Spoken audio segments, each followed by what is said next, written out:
Dear ladies and gentlemen, welcome to the CXO show. It's a blood, sweat, tears stories. It's about an ordinary with inordinary passion human being. This is not a history, but it is his story. My name is Haricharan. Let's welcome our today's guest, Mr. Shankar Narayan. Welcome you, sir. Thank you. Mr. Shankar Narayan is a CEO of Access Design Solutions, an organization which is providing product engineering services to manufacturing, construction, automotive, aerospace and many other, and in the infrastructure related industry as well. They also have in-house software development team. The organization is spread across 8 different nations. They have 200 plus employees who are working round the clock to provide value engineering to the top-notch OEMs. So let us welcome, and sir, today me and my audience are interestingly waiting to know who you are, where do you come from, and how was your early career days? Well, Hari, I come from a very middle class background. Youngest of the 4 siblings. So my father was a rubber technologist, instrumental in bringing up MRF, the tire company. Joined a rubber factory as a management training. And it was about 6 months of bad task, grueling task. You know, the carbon black, the dust and the dirt and the grime being inside the factory. So 6 months later I said, no, this is not my cup of tea. Even if I have to rebel, I need to get out. I'm very sure about it. So I went and joined Part1 for a management course. So I used to work in the morning, I used to go down and for the course in the evening. And it was really fun because ultimately I could pass out of Part1 with a little gold medal. Oh, that's really nice. That's really for nice. Being a good student in sales promotion, from factory marketing, then to advertising. Advertising basically a part of marketing, and I enjoyed doing whatever I was doing. So as an account executive in an ad agency, you handle large accounts. I was handling, I think, VDI India Limited, BHE, so on and so forth. So you get a lot of insights into, product information of a company because you have to ultimately present it to the public.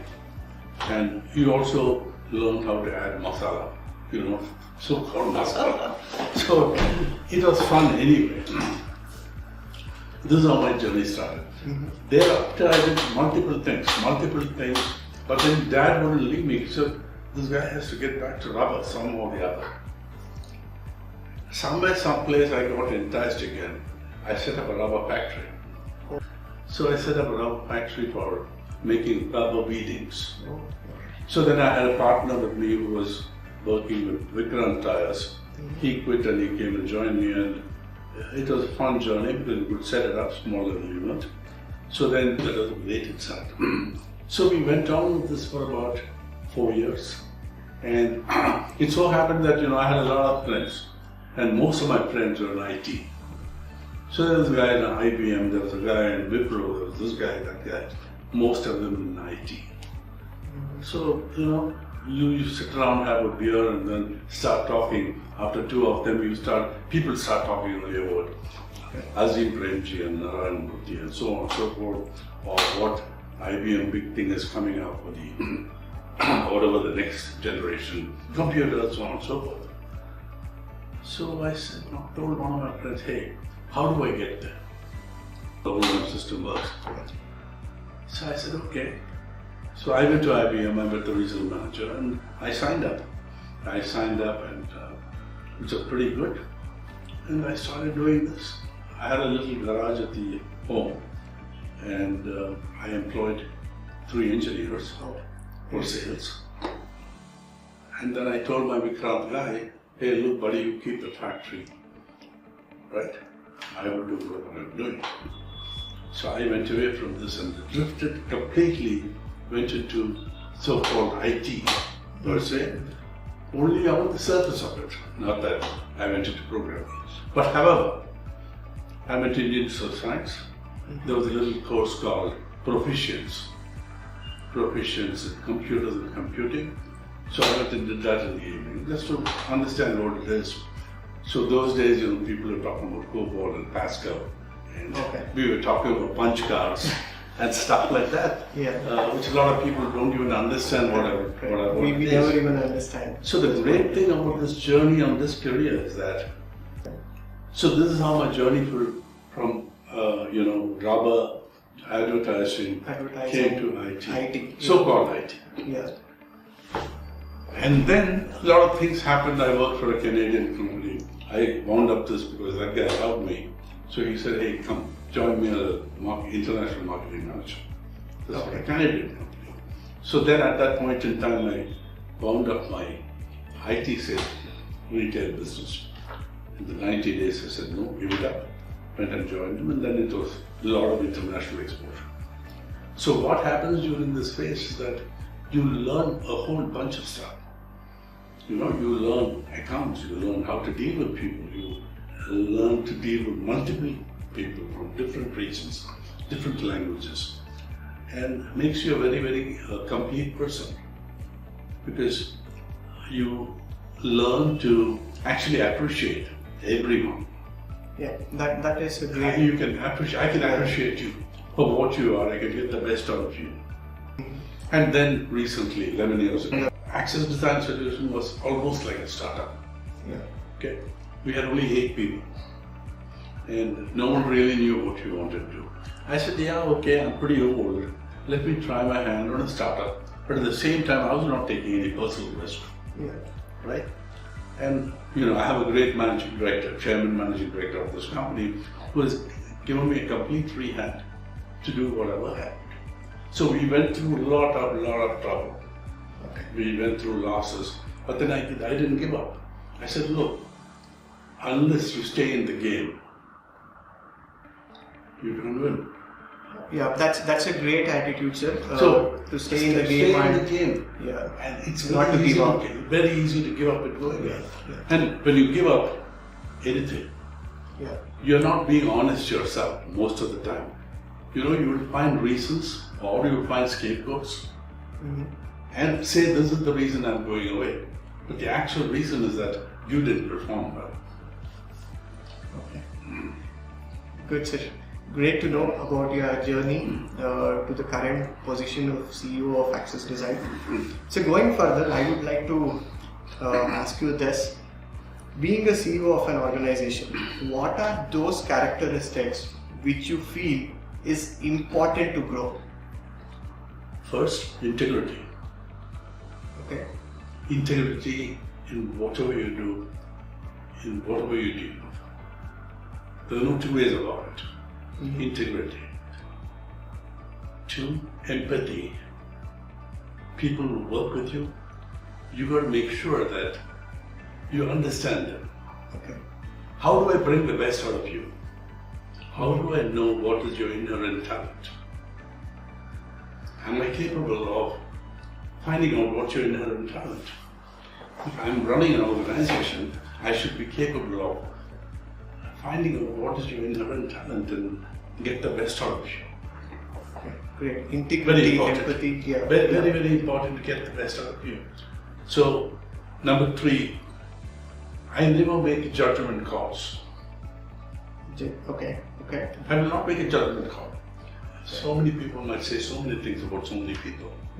I would never make a judgment call.